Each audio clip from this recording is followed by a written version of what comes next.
Welcome to Edge Unscripted. Listen along for candid conversations with the Edge marketing team on a variety of subjects in the world of PR and marketing and other topics that have our attention. Let's go off script. Spring is in the air. It's a season of renewal, which makes it a great time for us to have a conversation about embracing change. So without further ado, let's get started. So spring, though, is a season of renewal, season of change. And I think we've been talking a lot lately about change, a lot of different aspects of change, not just, the landscape that's about to change, winter to green and flowers blooming, which is all lovely. But I think we're just going through a cycle in the business world right now, seeing so much change. Oh, yeah, definitely. Everything is about how you adapt, how you adapt to change. I feel like everything around us is just strictly focused on that lately. So it's always top of mind. And I feel like before that, people were a bit afraid of change and still are. So it's crazy that that's everything that's talked about today. Right. And there's such an emphasis, I feel, on the tools or the technology that are the change, and maybe not enough emphasis on change management and just individuals and teams, working groups having the right attitude and approach about how they deal with change, whether or not they're embracing it or trying to fight it, is such a big thing across, businesses, industries, all around us, right? In our personal lives and in our work lives, for sure. Mary and I were at a conference last week, and I thought I was really excited. As you know, we were treated to a wonderful keynote address. I thought it was wonderful. Oh, I thought it was great as well. Yes. Yeah. Rob Lowe talked about reinventing yourself and turning setbacks into opportunities, but really he spent a lot of time talking about embracing change. I thought he had some really great messages that are so applicable to all of us in, again, our work lives, our personal lives. He talked about saying yes more often than saying no, taking advantage of opportunities to do new things. I thought, that was one of my big takeaways, where he was just, not afraid to try new things, even when it might be a little bit of a risk. Yeah, I agree. And they had prompted him with a question about AI and what he thinks of everything with that. And I liked what he said. It's the Industrial Revolution on steroids. It is just, time is changing. Everyone's changing with the times, but at a faster speed. And we don't know what's to come. I mean, he said you can't ignore it. You should embrace it. So like you said, you need to just embrace the change. It's not something that you can ignore anymore, I don't think. Every conference is fully centered around AI. I feel like every booth, every session, everything you go to at most of these conferences, especially in the industries that we work in, everything is focused on AI. It's just been the big thing. I think at least this year and the fall last year, was AI was a big, big focus. So yeah, it's definitely something that needs to be embraced. Oh, for sure. And I think, for a lot of companies, it's about carving out their space and figuring out, well, how can we use AI to either improve what we're doing in our own house or in what we're delivering to our customers and our clients, whether it's a product or service, to use AI to improve what you're doing. And so there's, this whole emphasis on that aspect, figuring out how you're going to do it and carve out your little niche and be able to convey to your target audiences that you are offering AI, that you are with the times, and you're modern, and you're approaching the work with modern tools and technology, which I think is really is really important. But then also the, kind of the softer skills that we talked about with people just having the willingness to learn about it. I thought a lot of the sessions, not just in the conference we were at, a lot of the events that I'm looking at Mm-hmm. um, across industries have so much educational content, both about specific applications Mm-hmm. and, where people are learning about use cases, but also, managing teams and helping to implement in a way that is really focused more on change management and getting people comfortable and understanding what it is and comfortable using it. Yeah. Yeah, it definitely is a hot topic, change management. I feel like last year was the introduction of AI, and then now this year it's how do we manage it, adapt, and move forward with it to our benefit. Everyone needs to Yeah. figure out how to implement that and also just get your team on board. So some people may be a little more comfortable with the decision. It's making it a cohesive transfer to AI in some ways. So it's definitely a hot topic. And I'm curious if it will remain to be the hot topic for next year's conferences. I mean, I know it's probably going to continue through the conferences for this year, but who knows? Next year it could be AI continuation or something different. I think it will. I mean, I think it will because I think it will continue to evolve. Mm-hmm. And the more people learn about it and adopt it, use it for, have practical application of it, I think we'll see people talk about it with more and more confidence and understanding what they're doing. And I think that will only spur an additional innovation in True. how it can be used. But I also think it feels really monumental right now because it is. I Mm-hmm. think it's, undeniably a really major change. But also, you know, I also think that it's not something we haven't experienced before. I mean, I should be careful. I'm of a generation where we have had, other monumental changes. I was out of college and working when I was first introduced to email and Mm-hmm. the internet, and those things felt explosive. Smartphones felt explosive. And I remember, Barry, I was probably around your age when I got my first like mobile phone. It wasn't even a smartphone, it was a flip phone. Yeah. Um, or Blackberries, right? Like that, it feels like it was a long time ago. But those were really monumental changes that really had a significant impact on how we do business. Yeah. And just, I remember at the time people talking about how you would do things more efficiently, and people who didn't embrace it risked being left behind. Mm-hmm. So it's not the first time we've had a really big innovative moment in our lives, and it won't be the last. I don't know that, and I certainly don't have the imagination to envision what the next big change is going to Me be either.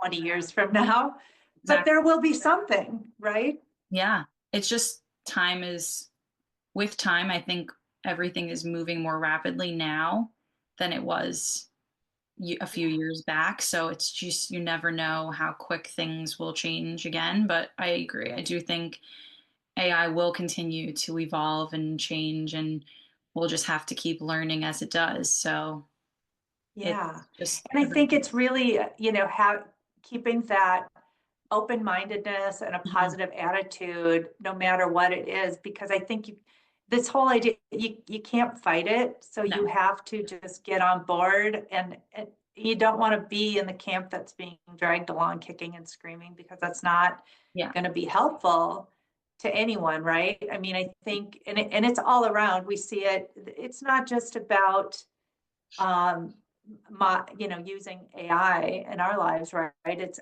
so much of the world is changing so fast. I was reading something just yesterday about the music industry, Mm. and how much it's changed, and how the young artists that have really embraced streaming, and that they're producing music in really not traditional ways, is not the way it was produced even 10 years ago or 20 years ago. So the artists that are, you know, taking it, embracing this new way of producing their music and getting it, sharing it with the world through the streaming services. They're achieving a lot of success a lot faster than some of the artists who really had to just scrape and claw for years and years and work Hmm. with these big recording studios and stuff to try and get radio time for Yeah. their songs. And it's a whole different thing today. And it's funny when you take a step back and look at a bigger picture.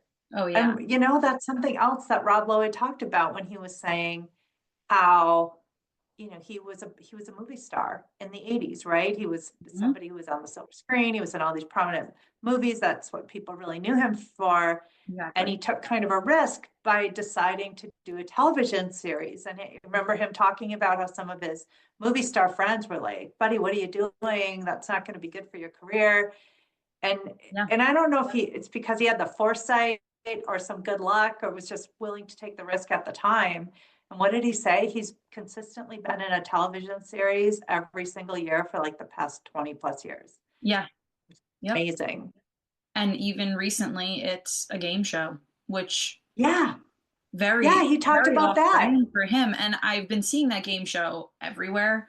And I thought it was very interesting because some people do start hosting shows, but I never anticipated it to be him. And seeing him as a game show host, I mean, he has a great personality for it. It's totally fitting, but it's just something you never would have pictured because of his past projects that he's been on. It's never really been in the Right. scope of what he's done. So it's just very interesting to see he's embracing change in different ways too. So, Yeah.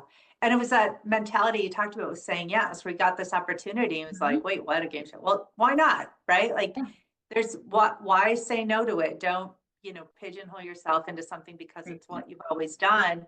Uh-huh. And I think that was just sort of an overriding theme to everything he was talking about was, you're kind of the master of your own path and you get to pick it. But if you're somebody who chooses to just stay sort of stuck and not embrace all the change in the world around us, Hmm. you you could be left behind. And in fact, in the movie industry, movies are not, they aren't the same big box office Mm-mm. projects that happen as regularly anymore. It's really all about the series on the streaming networks and such. And so, I think that that's just another example. And again, the entertainment industry is something entirely different. I don't know anything about it, but you can Oh, no. see how different it is. And it makes you realize that I think it doesn't matter what world you work in. Maybe you're in the medical field or you're in the, you know, aerospace field. It doesn't matter. Like there's so much change. Yeah, you're right. every Yeah. every industry field of work is being affected, and it just goes to show that you can't ignore it, you can't not be affected by it. It's just inevitable at this point. So like he says, you shouldn't ignore it, you should embrace it. So I Yeah. completely agree on that front. And I think you have to be smart about it. There's something, early adopters, I think, have to be really smart about how they uh, gravitate toward or try to push it too hard, too fast. Hmm. Um, but and you also could get lost in the hype. I think people sometimes jump on things prematurely. Some companies might release tools or platforms before they're entirely ready, Yeah. which could be a problem, right? I think that patience is important, but also just flexibility and kind of being able to pivot or just kind of take things as they come. I think talk about change, just the business climate overall and the political climate and how decisions being made that most of us have no control over, Oh, yeah, but we're going to have to adapt, right? exactly. We're going to have to just figure it out. Um, as things are moving very quickly and we don't have all the answers, we don't know what direction they're going. I feel like it's just another example of having more questions than answers at any given point in time. Hmm. But we need to be able to, you know, keep an open mind and try and be flexible and just Yeah. adaptable, figure it out as we go. Yeah, I agree. It just you need to be prepared and obviously have plan A, plan B, and be ready to just adapt to the change as we go. Being prepared is better than not being prepared, and having questions is you're not going to have the answers, so you should just be prepared for any of those to go either way. And unfortunately, it's going to be inevitable.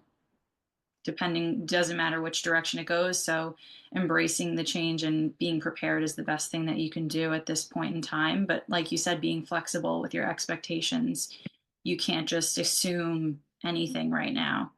Flexibility is Right. probably the key factor in that regard.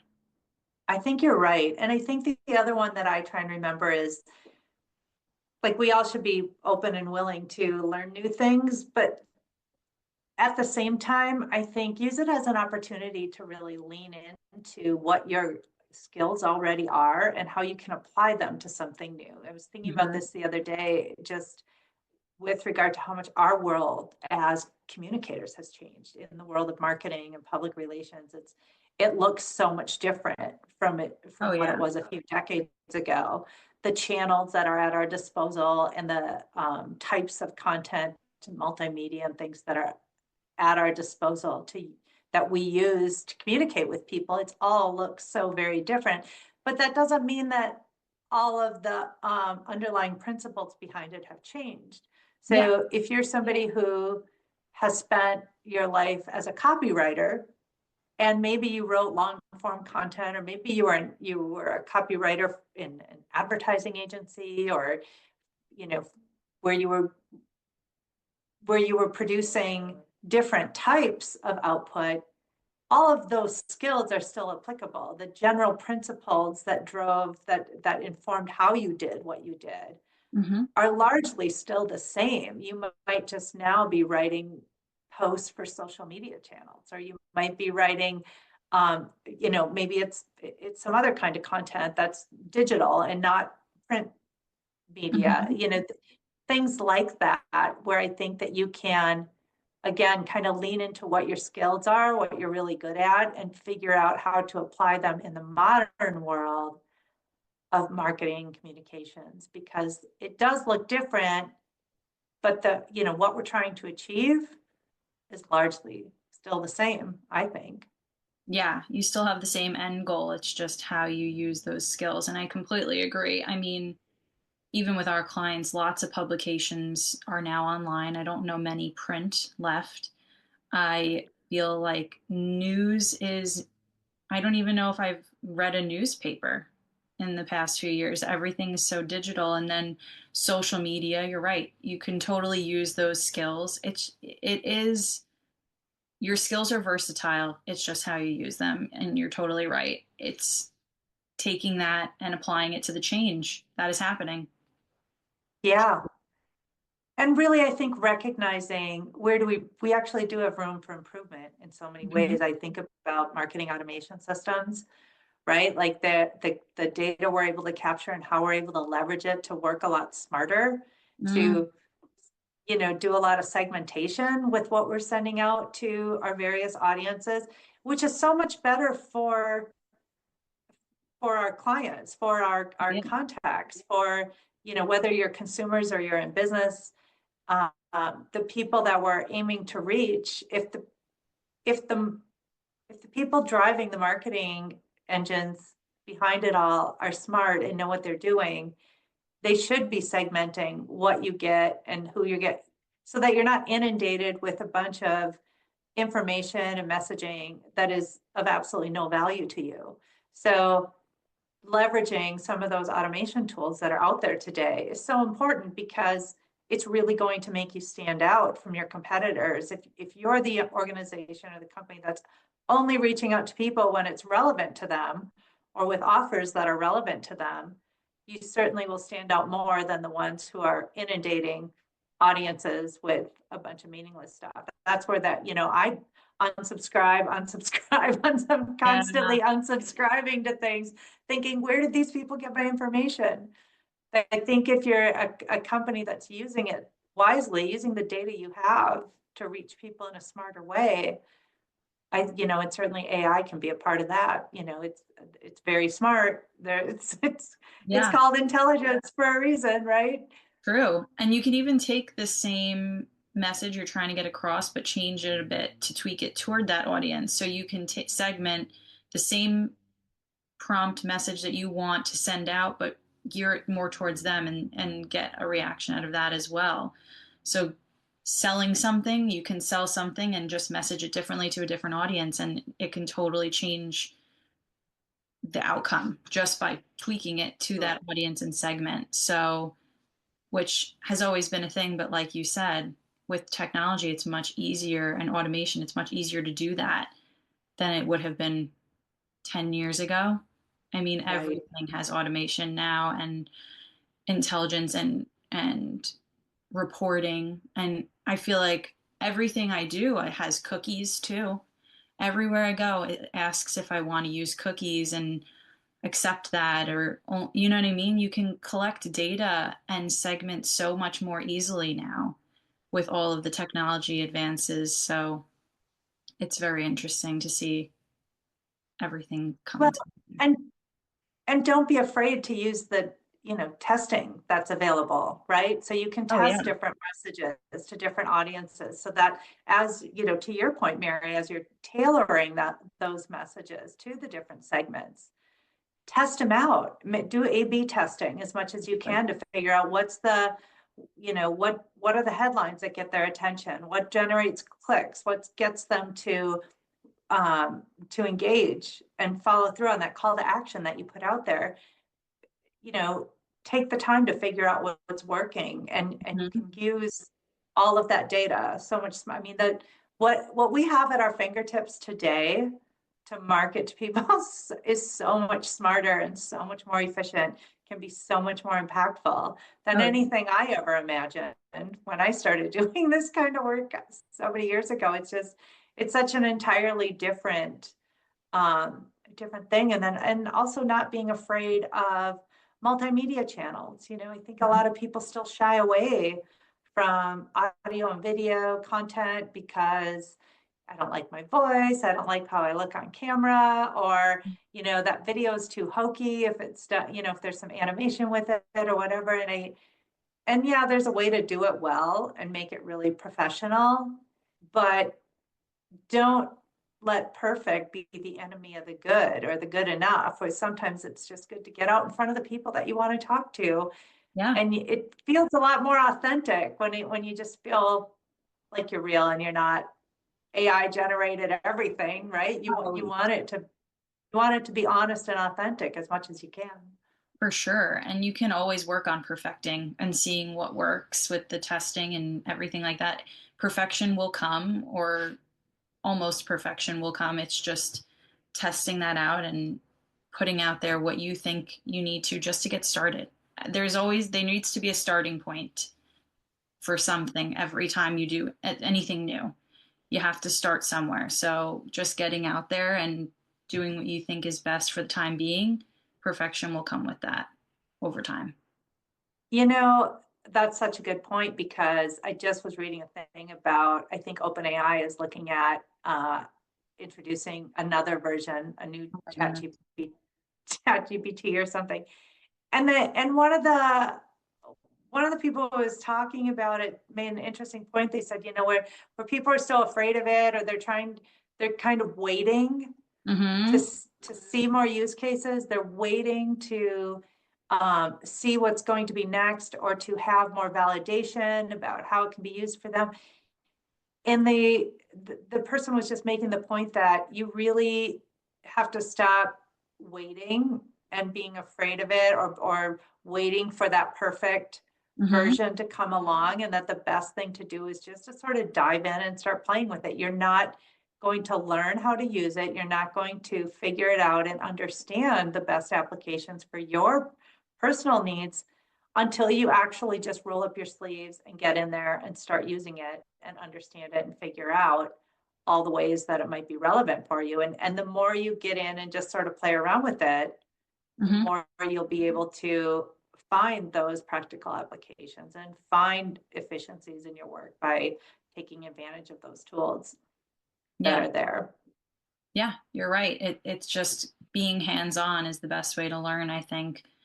You can read all you want, you can see different news articles and see how other people are using it all you want, but you got to try it for yourself to really know if you are learning from just listening. So I think I for sure am more of a hands-on. Once I start doing something, I learn better. So it's good to have the Right. research and the background information and still continue to do your research as you're using these tools, but getting yourself in there and putting your hands in there, getting hands-on is the best way to learn anything.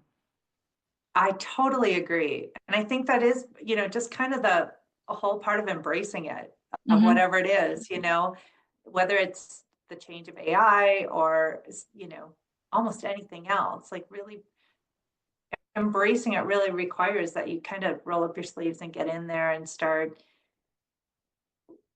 using whatever it is or experiencing it, Mm-hmm. going the different place or doing the different thing is all part of the change that I think is just it helps you just grow the more you learn and the more you become comfortable with. Now you just have built yourself an entirely new skill set that you didn't have before, right? Exactly. And I think it can open your eyes to a whole different part of the world or part of your life or part of your community or something that you weren't even aware of or didn't have as much interaction with before. Mm-hmm. So I think that there's the benefits of embracing that change, doing something different. And, sometimes change is really forced on us when we don't want it. Mm-hmm. Maybe it's in our personal lives. Maybe something changes in our family dynamics or in our community or something that has nothing to do with our work or AI or anything else, but just in general, in our lives, we all encounter change all the time. And the more you can accept it and embrace it and figure out how to move forward within that new landscape, whatever it is, I think the easier time that we typically will have Mm-hmm. just making the most of it moving forward in whatever that happens to be. Yeah, I completely agree with you. I think that is all that we have for today, talking about change. We may I need think to, it is. um, yeah, I think that everyone will have some takeaways from this episode. So I'm glad that we got to talk about everything today. And Yeah, we'll just it's have, been great. yeah, thanks All for right. joining us, everyone. Yeah. So that is a wrap on this episode of Edge Unscripted. Until next time, this has been Edge Unscripted. We appreciate you joining us and hope you enjoyed the conversation. Connect with us by leaving a comment and don't forget to subscribe. See you next time.